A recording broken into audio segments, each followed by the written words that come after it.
It could have been Aura. Order! The defendant was indeed at the scene. It deepens suspicions against her. Objection! But we've also shown that the robot was there at the scene as well. Objection! I hope you're not making the ridiculous claim that a simple robot was the real murderer. I don't really think that, no, but you can't say the possibility isn't there. Detective Fulbright, was the robot questioned at the time?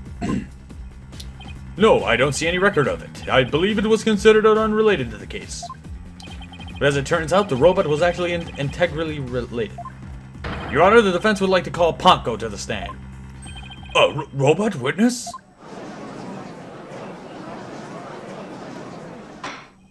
Order in the court. Prosecutor Edgeworth, what do you think about this? Mr. Wright has called all manner of witnesses to the stand over the years. So why not a robot? Nothing surprises me anymore with him. Very well, I will allow the witness. Bailiff, please summon the robot named Ponco.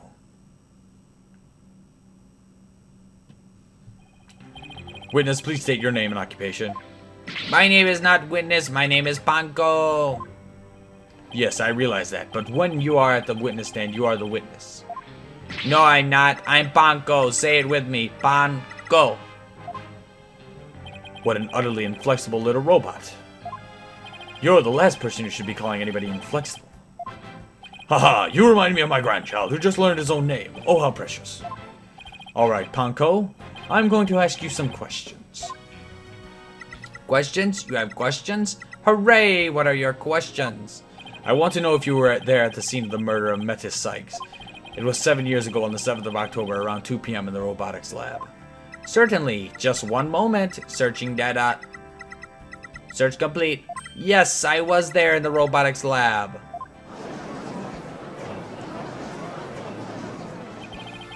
It would seem this robot's testimony is necessary to this case after all. This is great! I just knew Ponco must have seen something important. A murder committed right before this poor little girl's eyes. It's inexcusable. The judge seems ready to adopt Ponco as another grandchild. So, little Ponco, do you think you can give us your testimony today?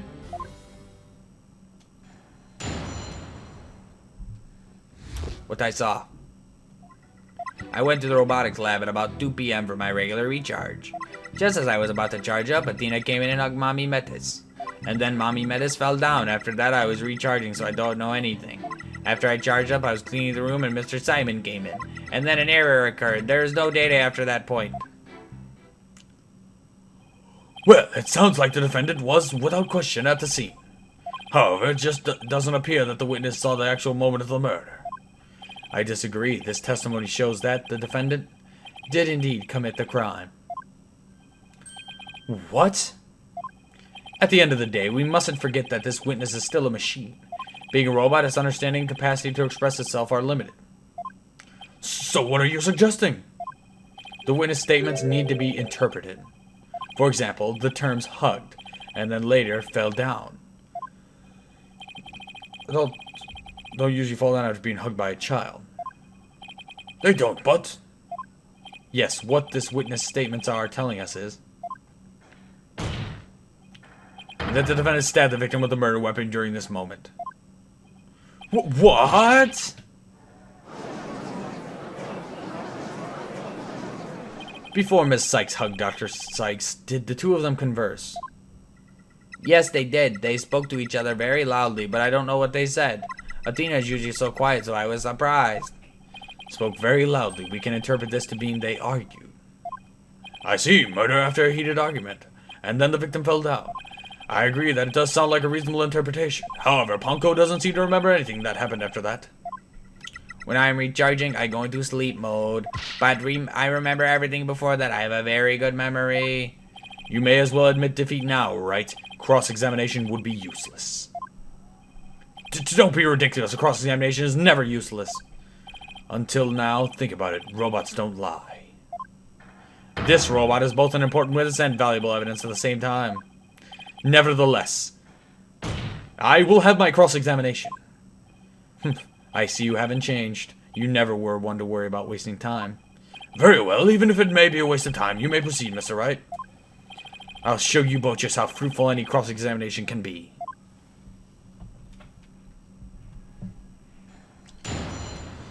Here we go. My throat's getting a little dry. What I saw.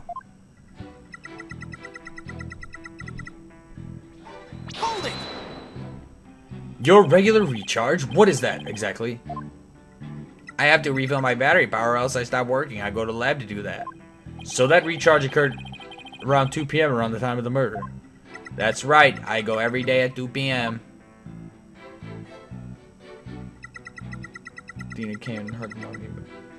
Hold it! Hugged her, huh? Which Edgeworth took to mean stabbed her with a weapon. You said the two of them were talking before Miss Sykes hugged her mother, is that right?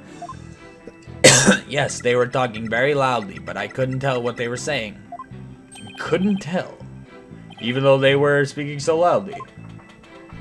I'm only allowed to listen to voices that are directed at me. And if listened to every voice, it would be a little better than a mobile eavesdropper.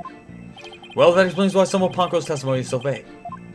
It's a shame that our little friend wasn't listening in, however. We could have learned what they were talking about just before Dr. Sykes was killed.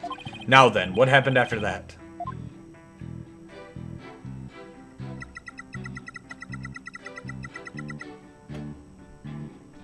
Hold it! I don't want to delve too deeply here, but could you tell us how the victim appeared and acted at this moment? Mommy Metis was very surprised when she was hugged. I heard her heart pound. Her heart? Mr. Wright, have you forgotten about the document we found in the robotics lab? These robots have a heartbeat detection system. Now that he mentioned it, I do remember reading something like that there. They detect by the sound of their heartbeats.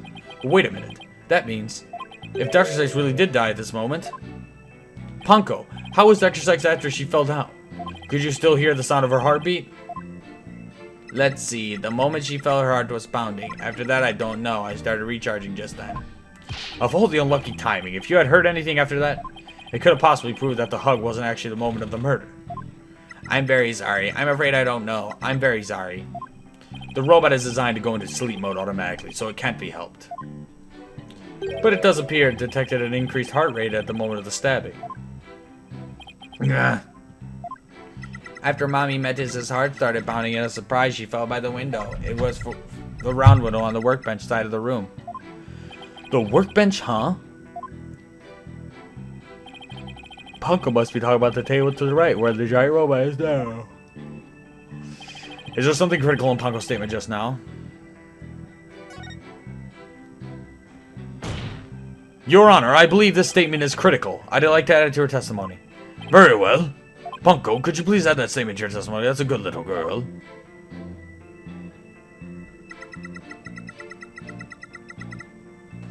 Hold it! Let's see, there are two run windows. Which one do you mean? The one on the right, near the hanging scroll. That hanging scroll is Mommy Metis' prized possession.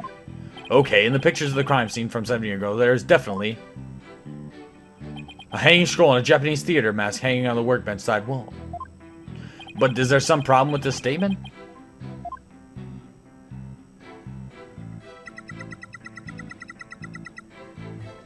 Hold it!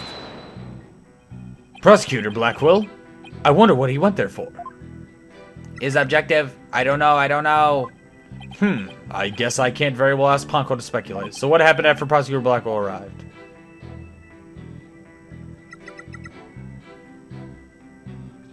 Hold it! You don't remember what happened next? An error, huh? I wonder if... All data is suddenly cut off at that point. I don't know anything after that. The answer to that question is right there. According to the defense theory, this photo shows when the robot was being taken apart. Exactly, we can conclude that Ponco's error was the result of her being dismantled. Indeed, the bodies of these robots are designed to be controlled remotely by a separate computer. Yes, that's basically what Ms. Blackwell explained to us too. She said their hearts and memories are stored on a separate computer. When the witness was taken apart, she lost the use of her body, but not her memories. That's how she is now still able to give testimony about the events of that day. Fascinating. It's as if she can be seriously wounded, but her soul still burns. There are a few parts of Ponco's testimony that are hard to interpret. Edgeworth chose to interpret hugged as stabbed. But I'd better try and iron out who did what, where to, and whom for myself. Hold on, Athena, I'm going to save you.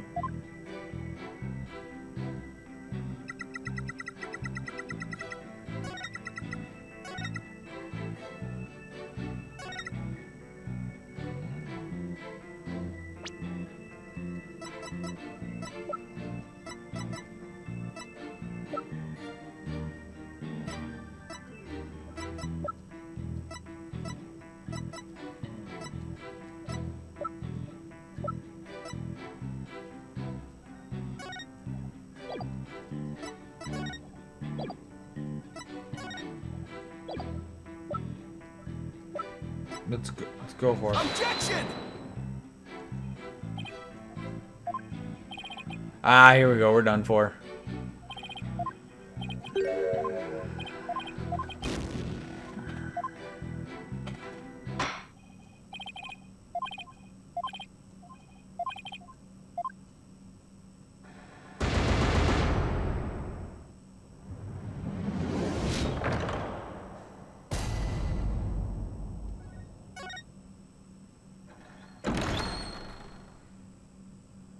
Bro, I'm boo-boo at this game.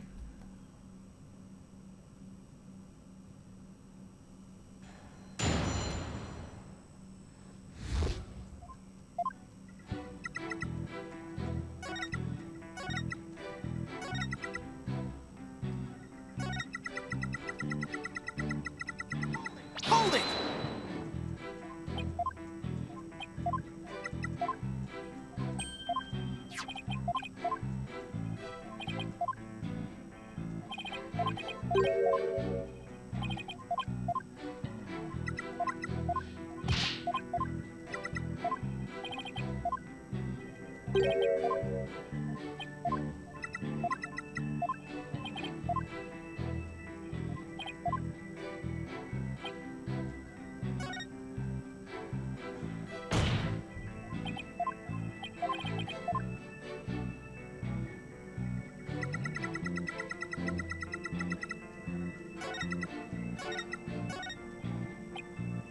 Hard to.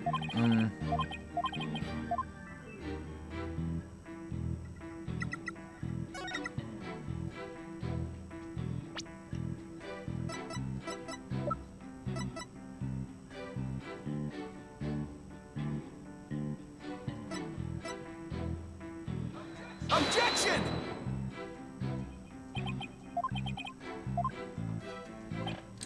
You would think, like, to hug her, she couldn't hug her with the.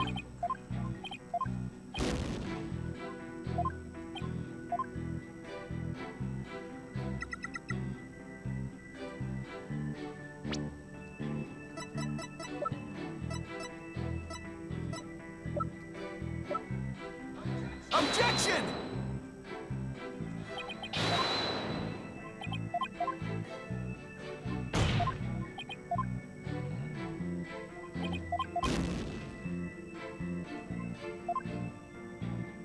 Let's console.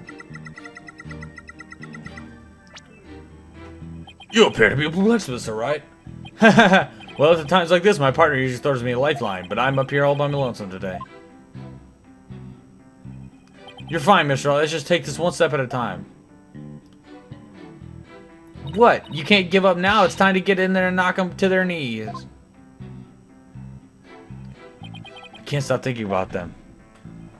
But I can't start getting sentimental now. Focus, Phoenix, focus. If I look back on everything I've learned, yes, that one statement is definitely fishy. Oh, it's that one, okay. Objection!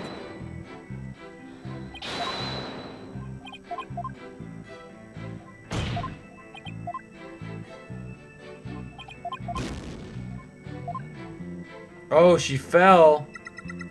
Well, that's it. I got it. How did she end up here? Objection! Ponco, your statement may have just inspired a breakthrough. I was helpful? Hooray, I'm so happy. Just to be sure, let's go over it again, okay? The victim fell near the window on the workbench side of the room, however.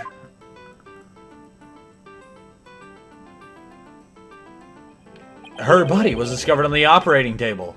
But the operating table and the workbench are two different locations. Exactly, Your Honor. We've just learned a new crucial fact.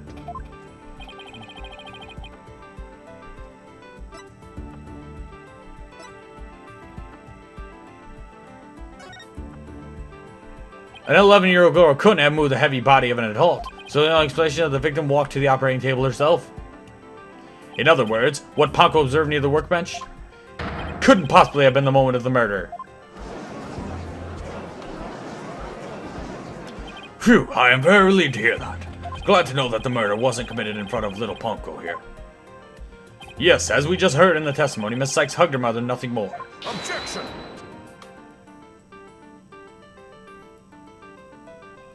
Right. It's been 8 years, but you're still just as green as ever. Green? But I can't recall ever seeing Mr. Wright in anything but a blue suit. Hey, blue's my favorite color, what can I say? If the defendant couldn't move the body herself, she could have had it moved for her. But Miss Sykes and Dr. Sykes were the only ones there.